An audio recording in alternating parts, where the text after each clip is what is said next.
ओम नमो भगवती वासुदेवाय नमो। नमस्कार बंधुगण आपण मानकु आम यूट्यूब चैनल को स्वागत।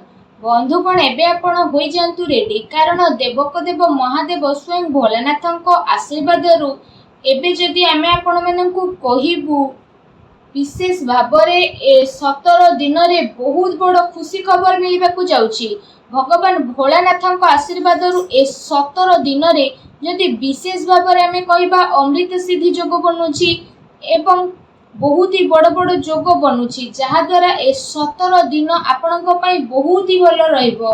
आपण अनेक प्रकार बड़ बड़ खुशी खबर को प्राप्त करिवे ए 17 दिन रे। खुशी खबर एते बड़ ए 17 दिन रे हेबो कि आपण को मीठा 50 किलो बांटिबा पई पड़िबो। खुशी खबर ही एमिति आमे आपण मानको पई किछि नै के आसीछु। तीन बड़ बड़ शुभ फल कर्म अनुसार आपण को मिलिबो बहुत ही भल एवं शुभ समय स्वयं भगवान भोलानाथक कृपारु मिलिबाकू जाउछि। कौन से 5टी बड़ खुशी खबर ए वीडियो रे आमे आपण मानकू कहिबू। वीडियो बहुत ही महत्वपूर्ण तेणु आरंभ रु शेष पर्यंत निहाती भाबरे देखंतु। आगामी 17 दिन रो सठिक राशिफल विषय जदि आमे आपण मानकू कहिबू तो आरंभ रु शेष पर्यंत देखंतु। वीडियो को आरंभ करिया पूर्व आपण को रिक्वेस्ट भगवान भोलानाथंकर सच्चा भक्त होइतिले वीडियो को गोटे लाइक करंतु आ कमेंट बॉक्स रे जय भोलेनाथ बोली अवश्य लिखंतु जहाद्वारा भगवान भोलानाथंकर आशीर्वाद आपण को प्राप्त हेबो।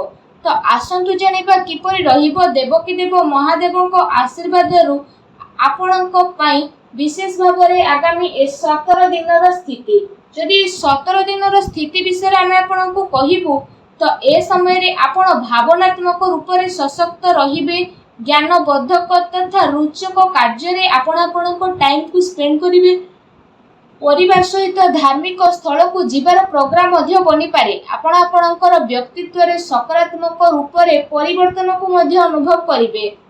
जमी बाड़ी निवेश जेपरी गतिविधि रे आपणकर व्यस्तता बनी रहिबो। उत्तम समाचार रो मध्य प्राप्त हेबो।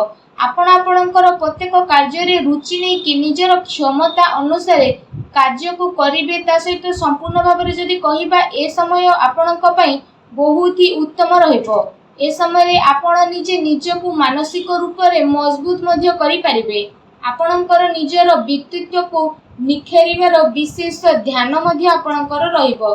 कोनोसी महत्वपूर्ण व्यक्ति सहित मिसिबा द्वारा लाभदायक योजना मध्य बनिबो। ससुर घर पक्षक द्वारा संबंध आपणकर आहुरी अधिक मजबूत रहिबो। ए समय रे कोनोसी महत्वपूर्ण कार्य रे सफलता मिलिबा द्वारा उत्साह आहुरी अधिक बढ़िबो जहा द्वारा आपणकर थकापण को भूली जिवे। एही प्रकार रे प्रतिस्पर्धा क्षेत्र रे सफलता प्राप्त करिबार उचित संभावना मध्य रहिछि। कहिबा केबे भी भूल हेबो नै। ए समय रे भाग्य आपणक सपक्षे रहिबो काहेकि ना लाभर नुआ मार्ग आपणक पई बनिबो। आ लंबा टाइम रु चली आसुथबा कोनोसी चिंता आपणकर समाप्त हेबो जहा द्वारा मानसिक शांति रहिबो। आर्थिक मामला रे स्थिति बहुत ही महत्वपूर्ण रहिबो। ता सहित जदि आमे कहिबा ए समय रे कोनोसी स्वप्न साकार हेबा द्वारा मानसिक रूप से आपण खुशी अनुभव करिवे। समय बहुत ही महत्वपूर्ण एवं एहार भरपूर उपयोग करंतु। आपण कोनोसी प्रकार नुआ घर किनिबाकू चाहुचंती बा प्रॉपर्टी किनिबाकू चाहुचंती तो ए समय रो निर्णय बहुत ही उचित रहिबो। एहा सहित ए समय रे अचानक कोनोसी बड़ समस्या मध्य आसी पारे किंतु भाबी चिंती सावधानी रे सह आपण सेतिरु बाहरी मध्य जिवे। नकारात्मक प्रवृत्ति रे लोकंक सह संपर्क रे रहिबा आपणक पई मानहानि रो कारण मध्य बनी पारे तेणु सावधान रुहंतु। फ्रेंड्स ए समय रे सब किछि ठीक हैला परे मध्य मन रे किछि नकारात्मक विचार मध्य आसी पारे। किछि समय प्रकृति सहित मेडिटेशन रे आपणकर समय व्यतीत करिबा आपणको खुशी प्रदान करिवो। युवा वर्ग को निजर कैरियर संबंधित कार्य रे अधिक धन देबार आवश्यकता रहिछि। ता सहित धन संबंधित मामला रे मध्य कोनोसी प्रकार रो वित्तीय संबंधता करंतु नाही। ए समय रे वाहन किंबा घरर मरामती संबंधित कार्य रे अत्यधिक व्यय हेबा कारणरू बजेट मध्य आपणकर बिगड़ी जाई पारे। निजर संपर्कीयक सह संबंध बहुत भल बनै रखिबारे विशेष भाव में आपको परिश्रम करिबार आवश्यकता रहिछि।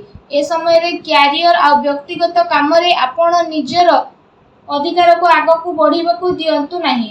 ଅନ୍ୟଥା ଆପଣଙ୍କର ବନୁଥିବା କାର୍ଯ୍ୟ ବିଗିଡ଼ି ପାରେ। ବହୁତ ତରତର ହୋଇ ବା ଉତ୍ତେଜନା କାରଣରୁ କାହା ସହିତ ସମ୍ବନ୍ଧରେ ମଧ୍ୟ ଆପଣଙ୍କର ଖଟାପଣ ଆସିପାରେ। ସେଥିପାଇଁ ଆପଣ ଆପଣଙ୍କର ବାଣୀରେ ମଧୁରତା ବନେଇକି ରଖନ୍ତୁ। ଏହା ସହିତ ଏ ସମୟରେ ଆପଣ ଆପଣଙ୍କର ବିରୋଧୀଙ୍କର ଗତିବିଧିକୁ ନଜରଅନ୍ଦାଜ କରନ୍ତୁ ନାହିଁ। ଛୋଟଙ୍କ ଦ୍ୱାରା କଥାବାର୍ତ୍ତାରେ ଯଦି ଏ ସମୟରେ ବିଶେଷ ଭାବରେ କହିବା ପରିବର୍ତ୍ତନ ହୋଇପାରେ। ସେଥିପାଇଁ ନିଜର ସମୟକୁ ସଂୟମିତ ରଖିବାର ଆବଶ୍ୟକତା ରହିଛି। ପିଲାଙ୍କ ଅସୁବିଧାର ନିବାରଣ ପାଇଁ କିଛି ସମୟ ତାଙ୍କ ସହିତ ବ୍ୟତୀତ କରିବା ଜରୁରୀ ମଧ୍ୟ ଅଟେ। କିନ୍ତୁ କାମର ଅଧିକତା ରହିବ ଆଉ ପରିଶ୍ରମ ଅପେକ୍ଷା କମ୍ ପରିଣାମ ମଧ୍ୟ ପ୍ରାପ୍ତ ହେବ। ଏ ସମୟରେ ବିଦ୍ୟାର୍ଥୀ ଭାବିବା ଚିନ୍ତିବାରେ ବହୁତ ଅଧିକ ସମୟ ବିତାଇବେ, ଯାହାଦ୍ୱାରା ହାତକୁ ଆସିଥିବା କୌଣସି ଉପଲବ୍ଧି ମଧ୍ୟ ଦୂରେଇ ଯାଇପାରେ। ତେଣୁ ସାବଧାନ ରୁହନ୍ତୁ। ଯଦି ଲଭ୍ ଲାଇଫ୍ ବିଷୟରେ କହିବା ତ ଲଭ୍ ଲାଇଫ୍ ପାଇଁ ବିଶେଷ ଭାବରେ ପାରିବାରିକ ବାତାବରଣ ଖୁସିଭରା ରହିବ। ପରିବାର ସହିତ ମନୋରଞ୍ଜନ ତଥା ଆମୋଦ ପ୍ରମୋଦରେ ମଧ୍ୟ ଆପଣ ଆପଣଙ୍କ ଟାଇମକୁ ସ୍ପେଣ୍ଡ କରିବେ। ପାରିବାରିକ ମାହୋଲ ସୌନ୍ଦର୍ଯ୍ୟପୂର୍ଣ୍ଣ ରହିବ। ତା ସହିତ ପ୍ରେମ ମାମଲାରେ ଆପଣ ଭାଗ୍ୟଶାଳୀ ରହିବେ। ପରିବାର ସହିତ ସୁଖ ସୁବିଧା ସମ୍ବନ୍ଧିତ ସପିଂରେ ଆପଣ ଆପଣଙ୍କ ଟାଇମକୁ ସ୍ପେଣ୍ଡ କରିବେ। ପାରିବାରିକ ମାହୋଲ ଯେହେତୁ ମଧୁର ରହିବ ତ ବନ୍ଧୁ ବର୍ଗଙ୍କ ସହ ମୌଜ ମଜଲିସରେ ଆପଣ ଆପଣଙ୍କ ଟାଇମକୁ ସ୍ପେଣ୍ଡ ମଧ୍ୟ କରିନେବେ। ଏ ସମୟରେ ଜୀବନସାଥୀଙ୍କ ସହିତ କିଛି ସ୍ଥିତି ଉତ୍ପନ୍ନ ହୋଇପାରେ, କିନ୍ତୁ ବହୁତ ଭଲ ଉପାୟରେ ଆପଣ ଜଣେ ଆଉ ଜଣଙ୍କ ପାଖରେ ବସିକି ଡିସ୍କସନ୍ କରିବେ ଆଉ ସମ୍ବନ୍ଧ ମଧ୍ୟ ମଧୁର ବନିବ।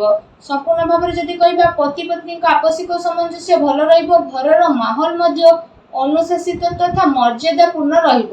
ଆସନ୍ତୁ ଜାଣିବା ବ୍ୟବସାୟ ଆଉ କ୍ୟାରିୟର ବିଷୟରେ। ବ୍ୟବସାୟ କାର୍ଯ୍ୟ କ୍ଷେତ୍ରରେ ଅଧିକ ଧ୍ୟାନ ଦେବାର ଆବଶ୍ୟକତା ନାହିଁ। କର୍ମଚାରୀଙ୍କ କାରଣରୁ କିଛି ମାନସିକ ଚିନ୍ତା ମଧ୍ୟ ରହିବ। ଚାକିରିରେ ମତଭେଦ ଏବଂ ଭୁଲ ବୁଝାମଣା ଏ ସମୟରେ ଆପଣଙ୍କର ଉତ୍ପନ୍ନ ହୋଇପାରେ। ଏ ସମୟରେ ଏହା ନିଶ୍ଚିତ ଅଟେ କି ଆପଣ ନିଜର ବଳ ଦ୍ୱାରା ସ୍ଥିତି ସବୁକୁ ସମ୍ଭାଳି ନେବେ, ଯାହାଦ୍ୱାରା ଆପଣଙ୍କୁ ବହୁତ ଖୁସି ଅନୁଭବ ହେବ। ତା ସହିତ ଏ ସମୟରେ ବ୍ୟବସାୟିକ ଗତିବିଧିରେ ରୁଚି ମଧ୍ୟ ଆସିବ। କୌଣସି ମହତ୍ତ୍ୱପୂର୍ଣ୍ଣ ଡିଲ୍ ମଧ୍ୟ ଆପଣଙ୍କର ହୋଇପାରେ। ମାର୍କେଟିଂ ସମ୍ବନ୍ଧିତ କାର୍ଯ୍ୟରେ ନୋକସାନ ହେବାର ସମ୍ଭାବନା ବନୁଛି। ଉଚିତ ଏହା ହେବ କି ଏସବୁକୁ ସ୍ଥଗିତ ଆପଣ ରଖନ୍ତୁ। ଧୋକାପେଶା ଲୋକଙ୍କର ଅଧିକାରୀ ବର୍ଗଙ୍କ ସହ ମିତ୍ରତା ହେବ। ତା ସହିତ ଏ ସମୟରେ କାର୍ଯ୍ୟ କ୍ଷେତ୍ରରେ କୌଣସି ବି ପ୍ରକାରର ସ୍ଥାନ ପରିବର୍ତ୍ତନ ବା କାର୍ଯ୍ୟ ପ୍ରଣାଳୀରେ ପରିବର୍ତ୍ତନ କରିବାର ଆବଶ୍ୟକତା ରହିଛି। ଅଳସ୍ୱାମୀକୁ ନିଜ ଉପରେ ଆପଣ ଭାରି ହେବା ପାଇଁ ଦିଅନ୍ତୁ ନାହିଁ। ଅଫିସ ତଥା ବ୍ୟବସାୟ ଦୁଇଟି ଯାଇକି ଜାଗାରେ ଟିମ୍ ୱାର୍କର ସହିତ କାମ କରିବା ଦ୍ୱାରା ଏ ସମୟରେ ବହୁତ ଭଲ ସଫଳତା ଆପଣଙ୍କୁ ପ୍ରାପ୍ତ ହେବ। କିନ୍ତୁ ଏହା ସହ କୌଣସି ମହତ୍ତ୍ୱପୂର୍ଣ୍ଣ ବ୍ୟକ୍ତିଙ୍କ ସହ ସାକ୍ଷାତ ହେବ ତ ଆପଣଙ୍କ ବ୍ୟବସାୟରେ ଶୁଭ ରହିବ। କୌଣସି ନୂଆ କାର୍ଯ୍ୟର ଆରମ୍ଭ କରିବା ପାଇଁ ଚାହୁଁଥାନ୍ତି ତ ବି ଏ ଟାଇମ୍ ଆପଣଙ୍କ ପାଇଁ ବହୁତ ଶୁଭ ରହିବ। କିନ୍ତୁ ଆୟ ଆପଣଙ୍କର ସାମାନ୍ୟ ରହିବ। ବରିଷ୍ଠ ଅଧିକାରୀମାନେ ଆପଣଙ୍କର କାର୍ଯ୍ୟ ଦ୍ୱାରା ପ୍ରସନ୍ନ ରହିବେ। ବ୍ୟବସାୟିକ ଗତିବିଧି ସୁଚାରୁ ରୂପରେ ଚାଲି ମଧ୍ୟ ଯିବ। ଆପଣଙ୍କୁ ଆପଣଙ୍କ ପରିଶ୍ରମର ଅନୁରୂପ ଉଚିତ ପରିଣାମ ମଧ୍ୟ ପ୍ରାପ୍ତ ହେବ। ସରକାରୀ ସେବାୟତ ବ୍ୟକ୍ତିଙ୍କର ମଧ୍ୟ ନିଜର ଅଧିସ୍ଥନ କର୍ମଚାରୀଙ୍କ ସହ କଥାବାର୍ତ୍ତା ବନିବ। ଆଉ ଏ ସମୟରେ କାରବାର ତଥା ବିଶେଷ ଭାବରେ ବ୍ୟବସାୟରେ ଆପଣ ଧ୍ୟାନ ମଧ୍ୟ କେନ୍ଦ୍ରିତ କରିବେ। ଆପଣଙ୍କ ପାଇଁ ଏ ସମୟରେ ଲାଭଦାୟକ ରହିକି ସ୍ଥିତି ବନୁଛି। ମନୋରଞ୍ଜନ ତଥା ସୌନ୍ଦର୍ଯ୍ୟ ପ୍ରସାଧନ ସମ୍ବନ୍ଧିତ ବ୍ୟବସାୟରେ ଆପଣଙ୍କୁ ବିଶେଷ ରୂପରେ ଲାଭ ହିଁ ଲାଭ ମିଳିବ। ଚାକିରିରେ ଆପଣଙ୍କୁ କୌଣସି ମହତ୍ତ୍ୱପୂର୍ଣ୍ଣ ପଦର ପ୍ରାପ୍ତ ମଧ୍ୟ ହୋଇପାରେ, ଯାହାଦ୍ୱାରା ଆପଣଙ୍କୁ କାଫି ଖୁସିର ଅନୁଭବ ହେବ। ଆସନ୍ତୁ ଜାଣିବା ଆପଣଙ୍କ ସ୍ୱାସ୍ଥ୍ୟ ବିଷୟରେ। ତ ସ୍ୱାସ୍ଥ୍ୟ ଆପଣଙ୍କର ଠିକ୍ ରହିବ। ଏହା ସହିତ ବିଶେଷ ଭାବରେ ଯଦି କହିବା ଆପଣ ନିଜେ ନିଜର ପ୍ରଚାର କରିକି ରଖନ୍ତୁ। ମୌସୁମୀ ବେମାରୀ ଯେପରି ସ୍ଥିତି ଆପଣଙ୍କୁ ପ୍ରୋବ୍ଲେମ୍ ମଧ୍ୟ ଫେସ୍ କରିପାରେ। ଆୟୁର୍ବେଦିକ ଜିନିଷର ଅଧିକରୁ ଅଧିକ ସେବନ କରନ୍ତୁ। ଏହା ସହିତ ପେଟ ସମ୍ବନ୍ଧିତ କୌଣସି ପ୍ରକାରର ପ୍ରୋବ୍ଲେମ୍ ମଧ୍ୟ ହୋଇପାରେ। ନିଜର ଖାଦ୍ୟପେୟକୁ ସଂଯମିତ ରଖନ୍ତୁ। ଆପଣଙ୍କ ସ୍ୱାସ୍ଥ୍ୟ ପାଇଁ ସ୍ଥିତି ବହୁତ ଉତ୍ତମ ରହିବ। ଭିଡ଼ିଓ କେମିତି ଲାଗିଲା ଆମକୁ କମେଣ୍ଟ କରିକି ଜଣାନ୍ତୁ। ଆଉ ଯଦି ଚ୍ୟାନେଲରେ ନୂଆ ଆସିଛନ୍ତି ତ ଚ୍ୟାନେଲକୁ ସବସ୍କ୍ରାଇବ୍ ମଧ୍ୟ କରନ୍ତୁ। ଧନ୍ୟବାଦ।